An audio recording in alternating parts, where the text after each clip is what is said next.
우리 함께 오늘 살펴본 말씀 찾아보도록 하겠습니다. 사도행전 4장 13절에서 22절 말씀입니다.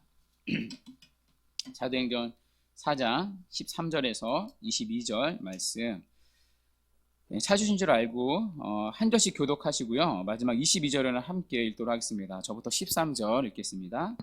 그들이 베드로와 요한이 담대하게 말함을 보고 그들을 본래 학문 없는 범인으로 알았다가 이상히 여기며 또 전에 예수와 함께 있던 줄도 알고 또 병나은 사람이 그들과 함께 서 있는 것을 보고 비난할 말이 없는지라. 명하여 공회에서 나가라 하고 서로 의논하여 이르되 이 사람들을 어떻게 할까? 그들로 말미암아 유명한 표적 나타난 것이 예루살렘에 사는 모든 사람에게 알려졌으니 우리도 부인할 수 없는지라. 이것이 민간에 더 퍼지지 못하게 그들을 위협하여 이후에는 이 이름으로 아무에게도 말하지 말게 하자 하고 그들을 불러 경고하여 도무지 예수의 이름으로 말하지도 말고 가르치지도 말라 하니 베드로와 요한이 대답하여 이르되 하나님 앞에서 너희의 말을 듣는 것이 하나님의 말씀을 듣는 것보다 옳은가 판단하라. 우리는 보고 들은 것을 말하지 아니할 수 없다 하니 관리들이 백성들 때문에 그들을 어떻게 처벌할지 방법을 찾지 못하고 다시 위협하여 놓아 주었으니 이는 모든 사람이 그 된 일을 보고 하나님께 영광을 돌림이라. 이 표적으로 병 나은 사람은 40여 세나 되었더라. 아멘. 오늘은 하나님 앞에서라는 제목으로 하나님 말씀 증거하도록 하겠습니다. 오늘 본문은 이제 사도들이 재판을 받는 장면입니다. 어디서 재판을 받고 있죠? 사내들인 공회에서 재판을 받습니다. 사내들인 공회는 이 당시 최고의 법정이었습니다. 그래서 여러분이 가진 성경을 보시면 그 4장 위에 조그만한 글씨로 이제 타이틀이 적혀 있는데요. 여러분 뭐라고 적혀 있죠? 베드로와 요한이 공회 앞에 서다. 이게 우리가 살펴보고 있는 4장의 타이틀입니다.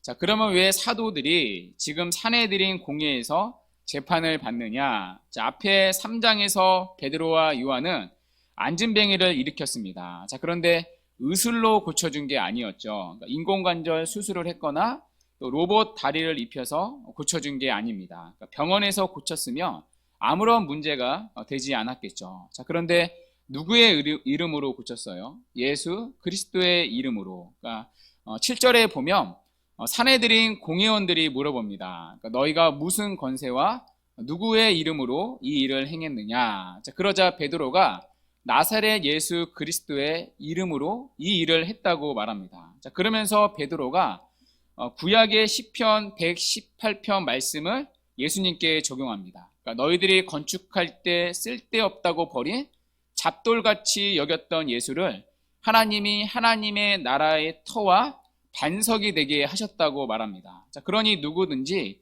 그분 위에 세워지지 아니하면 그분으로 말미암아 심판을 받게 된다는 것입니다. 자, 그러면서 베드로는 아주 중요한 신학적 결론을 하나 내렸었죠. 자, 그 결론이 12절 말씀이었는데요. 너무나 유명한 구절이었죠. 예수 그리스도 외에는 하나님이 우리에게 주신 구원의 이름은 없다는 것입니다. 그러니까 베드로는 담대하게 예수 그리스도의 이름을 전했습니다. 자, 이 예수님의 이름이 문제가 되었던 거죠. 그래서 지금 재판을 받고 있는 거고요.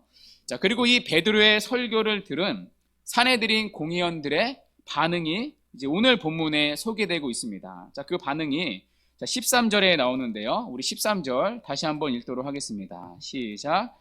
그들이 베드로와 요한이 담대하게 말함을 보고 그들을 본래 학문 없는 범인으로 이상히 여기며 또 전에 예수와 함께 있던 줄도 알고. 아멘. 여러분, 공의원들의 반응이 무엇이죠? 이상히 여겼다고 말합니다. 여기 이상히 여기다를요, 헬라어로 보면 놀라다, 그러니까 경탄하다라는 뜻입니다. 그러니까 베드로의 설교를 듣고 굉장히 놀라고 경탄을 했던 거죠. 왜냐하면 이들은 베드로를 학문 없는 범인으로 알았기 때문입니다. 그러니까 여기 학문 없는 이라는 단어를 헬라어로 보면 아그람마토스라는 단어인데요. 여기서 파생된 영어 단어가 그래머라는 단어입니다. 그러니까 문법이라는 뜻이죠. 자, 그러니까 학문 없는 이라는 뜻은요, 문법 없는, 그러니까 영어로는 uneducated, 그러니까 교육받지 못한이라는 뜻입니다.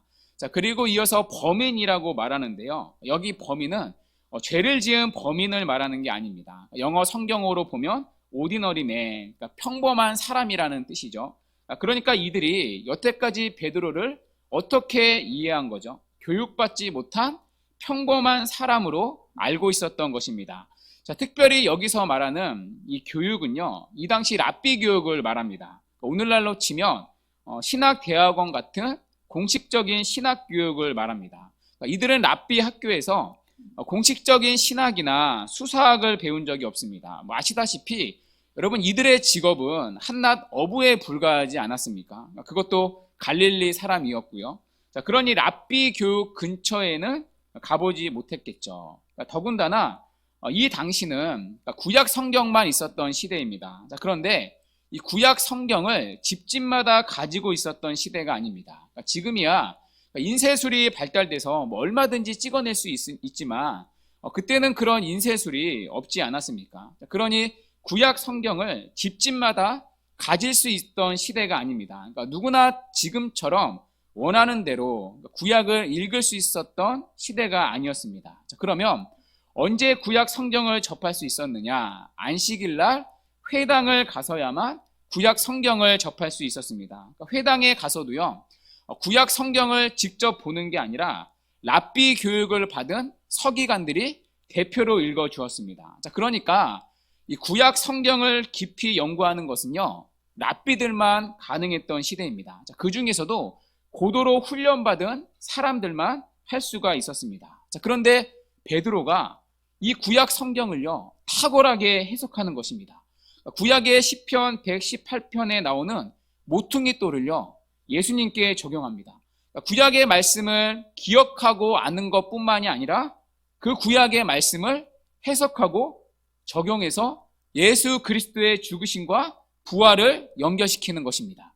여러분, 이 정도의 해석은요, 아무나 할 수 있는 해석이 아닙니다. 그러니까 전문적인 신학 교육을 받았다 하더라도요, 결코 쉽게 할 수 있는 해석이 아닙니다. 굉장히 탁월한 해석이죠. 자, 사내들인 공의원들도요, 이런 해석은 처음 들었을 것입니다. 아마 설교를 들으면서 그들도 고개를 끄덕이며 들을 수도 있었습니다. 아, 그럴 수 있겠구나.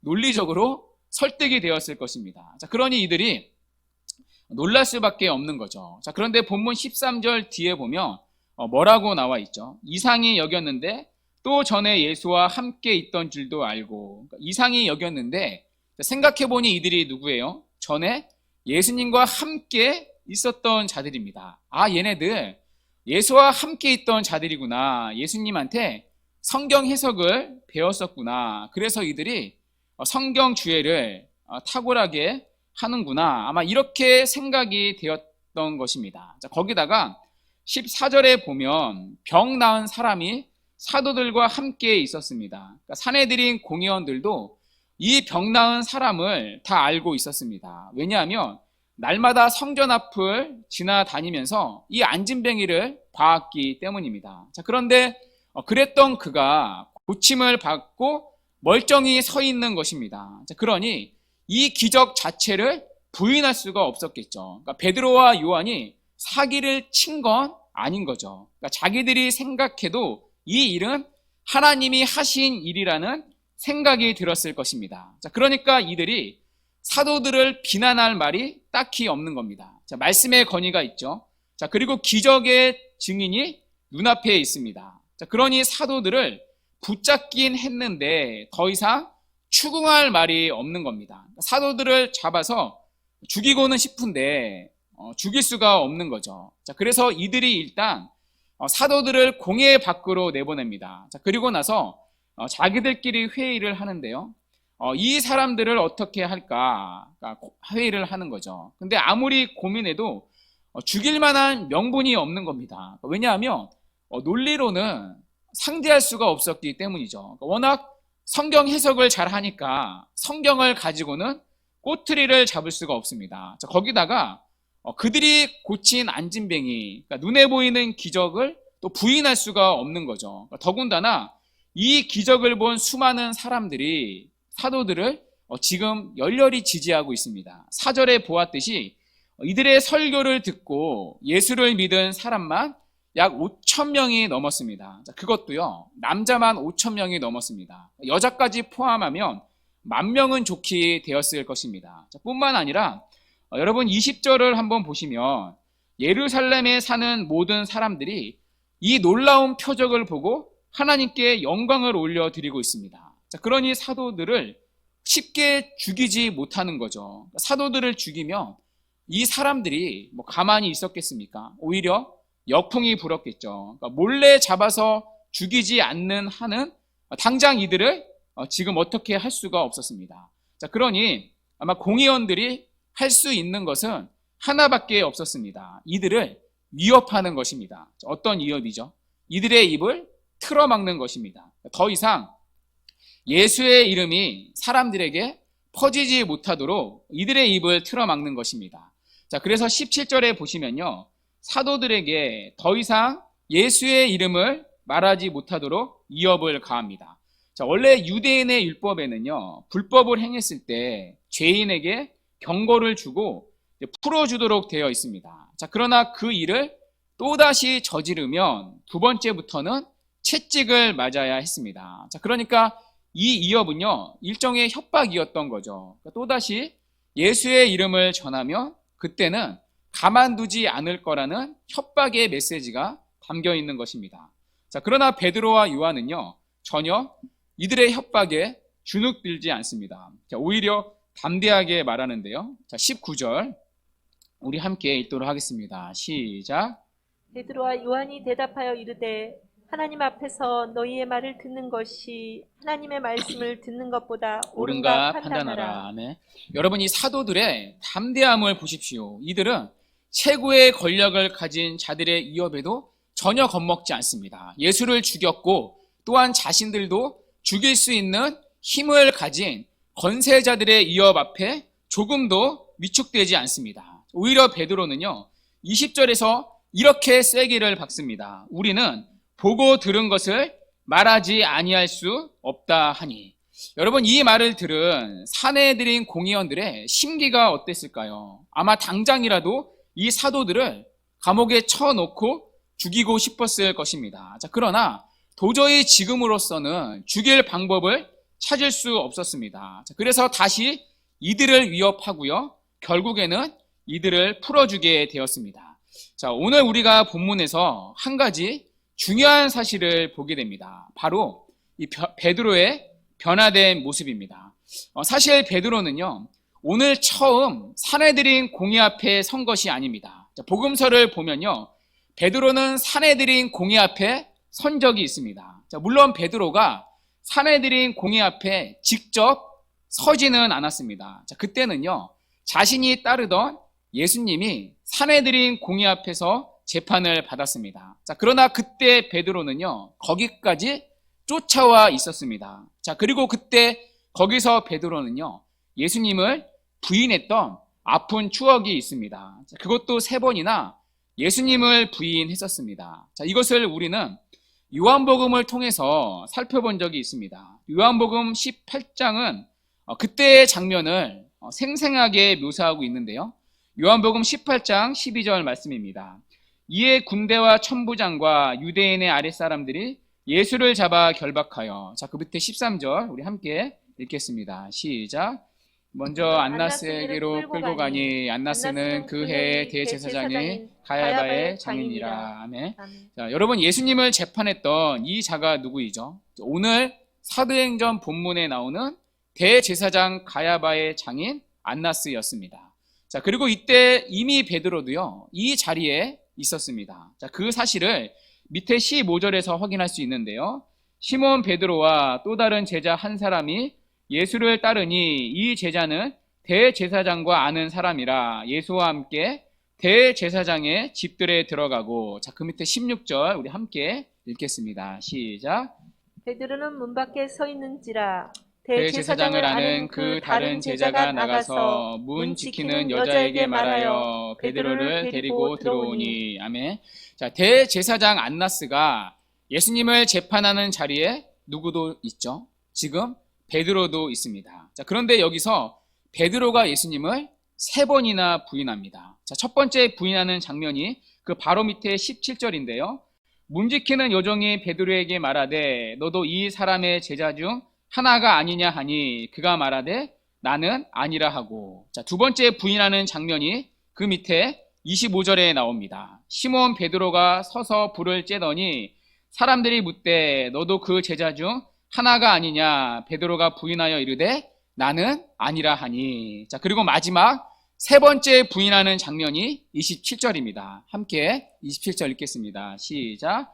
이에 베드로가 또 부인하니 곧 닭이 울더라. 아멘. 아멘. 자, 베드로가 예수님을 3번이나 부인했습니다. 자, 왜 예수님을 부인을 했을까요? 그것도 3번이나. 아시다시피 예수님과 같이 잡혀서 죽는 것이 두려웠기 때문입니다. 자, 그 안에 두려움이 있었던 거죠. 그러니까 자신의 목숨을 잃는 두려움이었습니다. 그리고 자신이 가지고 싶어 했던, 그러니까 예수님을 쫓아다니면서 자신이 얻고 싶어 했던 세상의 권력과 명예와 그리고 돈을 잃어버리는 것에 대한 두려움이 있었기 때문입니다. 그리고 그것들을 얼마든지 빼앗을 수 있는 눈에 보이는 세상의 권력자들, 사람들에 대한 두려움이 있었기 때문입니다. 그래서 베드로는 권력자들 앞에서 예수님을 3번이나 부인합니다. 그런데 여러분, 그 자리가, 그 구체적인 자리가 어디였죠? 산헤드린 공의 앞에 서였습니다. 대제사장 가야바와 안나스 앞에 서였습니다. 그런데 오늘 베드로가 재판을 받고 있는 자리가 어디죠? 우리가 앞에 사도행전 6절을 한번 살펴본 적이 있는데요. 다시 한번 읽도록 하겠습니다. 사도행전 4장 6절. 자, 시작. 대제사장 안나스와 가야바와 요한과 알렉산더와 및 대제사장의 문중이 다 참여하여. 아멘. 여러분, 베드로가 지금 누구 앞에서 재판을 받고 있죠?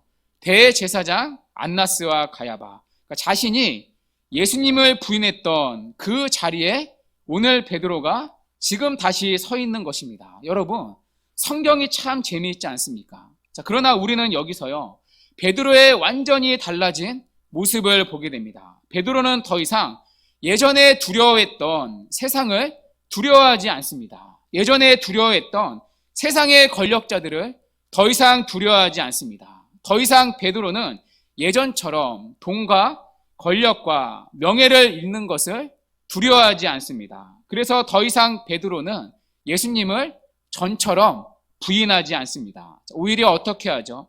우리는 보고 들은 예수를 말하지 않을 수 없다. 담대하게 말합니다. 왜입니까? 그 이유가 19절에 나오는데요. 우리 사도행전 4장 19절 함께 읽겠습니다. 시작. 베드로와 요한이 하나님 앞에서 너희의 말을 듣는 것이 하나님의 말씀을 듣는 것보다 옳은가 판단하라. 아멘. 여기 보면요, 중요한 표현 하나가 있습니다. 어떤 표현일까요? 바로 하나님 앞에서 라는 표현입니다. 이들은 지금 대제사장 가야바와 안나스 앞에 서 있습니다. 자, 그런데요, 성경은 이들이 지금 누구 앞에 서 있다고 말하죠? 베드로는 자신이 누구 앞에 서 있다고 말하죠? 하나님 앞에서라고 말합니다. 그러니까 이들이 두려워한 대상은 더 이상 세상의 권력자들이 아니었던 거죠. 그들이 지금 두려워하는 대상은 눈에 보이지는 않지만 분명히 살아계시는 하나님이었습니다. 그러니까 두려움의 대상이 완전히 바뀌어 있는 거죠. 그러니까 세상의 권력자를 두려워했던 베드로가 이제는 그들을 전혀 두려워하지 않습니다. 대신에 그에게는 진짜 두려워할 참된 대상이 새롭게 생겼습니다. 바로 살아계셔서 지금도 모든 만물을 다스리시고 통치하시는 살아계시는 하나님이었습니다. 비록 자신의 눈에는 보이지 않지만 눈에 보이는 사람보다 더 선명하게 살아계시는 하나님, 아니 눈에 보이는 사람들 배후에서 지금도 당신의 뜻대로 모든 만물을 섭리하고 계시는 살아계신 하나님이 베드로에게는 새로운 두려움의 대상이 되었습니다. 자, 그러니 세상의 어떠한 이역과 협박에도 굴하지 않았던 것입니다. 왜냐하면 그는 진짜 두려워할 참된 두려움의 대상이신 하나님을 이제야 두려워했기 때문입니다. 자, 그리고 그 하나님은 십자가에 죽으신 예수를 다시 살리신 생명의 하나님이시며 예수님과 같이 예수를 믿는 자기 또한 죽음에서 살리실 생명의 주관자이신 하나님이라는 그 믿음이 그 안에 있었기 때문입니다. 그 하나님에 대한 참되고 살아있는 두려움이 다른 거짓 두려움들을 압도했던 것입니다. 이것이 바로 베드로의 완전히 달라진 모습입니다. 그리고 이것이 여러분 바로 복음의 능력입니다. 마이클 리브스는 떨며 즐거워하다라는 책에서 이렇게 말합니다.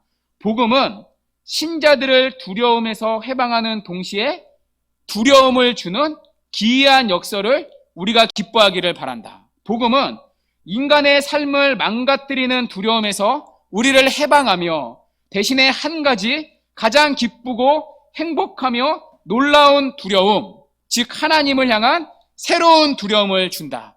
여러분 이해가 되십니까? 먼저 복음은요, 전에 우리가 두려워했던 대상들로부터 우리를 해방시켜 준다는 것입니다. 여러분 모든 사람은요, 저마다 다 두려움을 가지고 살아갑니다. 건강을 잃을까봐, 또 직장을 잃을까, 내 뜻대로 되지 않을까, 사업에 문제가 생길까, 자식이 어긋날까, 갑자기 불의의 사고로 가족을 잃을까, 이런 두려움에서 여러분 벗어날 수 있는 사람은 아무도 없습니다. 자, 그리고 우리는요, 어떤 것을 더욱 간절히 원할수록, 그리고 그것을 가질수록 평안을 누리는 게 아니라 오히려 그것의 상실을 두려워하게 됩니다. 돈을 간절히 원하는 사람들은요, 돈을 가지고 있으면서도 두려워한다는 거죠. 왜냐하면 그것을 잃을까봐. 권력을 간절히 원하는 사람은요, 권력을 얻고 가지고 있으면서도 한편으론 불안하고 두려움 속에 살아간다는 것입니다. 왜냐하면 그것을 잃을까봐요. 건강을 간절히 원하는 사람들은요, 건강을 유지하고 있으면서도 불안하고 두려워한다는 것이죠. 왜냐하면 생명을 잃을까봐요. 자, 그래서 모든 인간은 두려움의 굴레에서 벗어날 수 없다는 것입니다. 모든 인간은 이런 것들을 잃어버리는 것에 대한 두려움이 있습니다. 자, 그러나 복음은 신자들을 이런 두려움에서 해방시킨다는 것입니다. 복음은 우리의 삶을 망가뜨리는 이 두려움에서 우리를 해방시켜 준다는 것입니다. 대신에 우리에게 한 가지 두려움, 즉 하나님을 향한 새로운 두려움을 준다는 것입니다. 자, 그리고 이 하나님을 향한 새로운 두려움은 우리를 가장 기쁘고 행복하게 만든다는 것입니다. 왜냐하면 하나님을 향한 새로운 두려움이 다른 모든 두려움을 통제하기 때문입니다. 그리고 다른 모든 두려움을 가라앉혀주기 때문입니다. 왜냐하면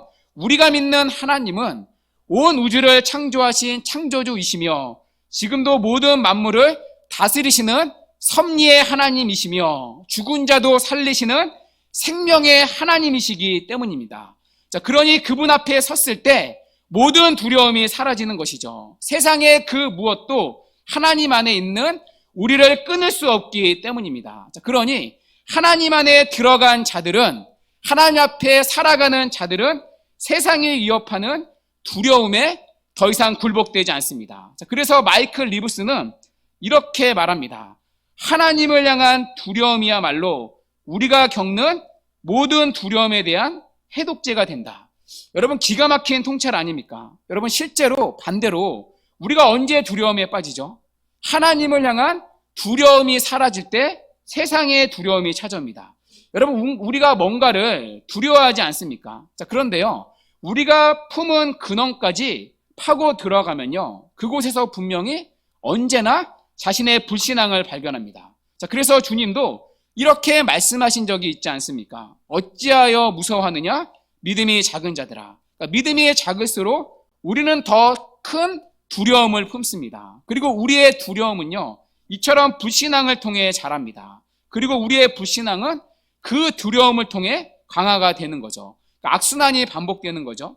결국 그 뿌리에는 두려움에 합당한 대상이신 하나님을 잃어버렸기 때문에 일어난 결과입니다. 자, 그래서 반대로 우리의 두려움은요, 믿음과 대면할 때 시들어 버립니다. 그리고 우리의 믿음은요, 하나님을 향한 두려움을 통해 풍성한 양분을 얻습니다. 자, 그래서 복음의 능력이 무엇이냐? 마이클 리브스가 말한 것처럼 복음은 인간의 삶을 망가뜨리는 두려움에서 우리를 해방하며 대신에 한 가지 가장 기쁘고 행복하며 놀라운 두려움, 즉 하나님을 향한 새로운 두려움을 주는 것입니다. 자, 그리고 하나님을 향한 두려움을 가질 때 세상이 주는 모든 두려움을 해독시키며 살아갈 수가 있습니다. 불확실한 세상에서 하나님 한 분만으로 참된 평안을 누리며 살아갈 수 있습니다. 결국에 우리가 두려워하는 대상은 둘 중에 하나인 거죠. 세상을 향한 두려움이냐, 하나님을 향한 두려움이냐. 자, 그런데 우리의 문제는 무엇이죠? 하나님보다 세상을 더 두려워하는 데 있습니다. 하나님의 소리보다 세상의 소리가 우리의 더 크게 들리는 데 있습니다. 자, 그래서 말씀대로 살아가면 혹시나 망할까봐, 잃을까봐 세상이 주는 위협 앞에서 여러분 우리가 떨어져 나가는 것 아닙니까? 자, 그러나 반대로 하나님을 향한 두려움을 가질 때 우리는 세상의 위협 앞에 당당하게 살아갈 수 있습니다. 여러분 오늘 본문의 베드로를 보십시오. 여러분 베드로의 달라진 건요, 삶의 여건이나 환경이 아니었습니다.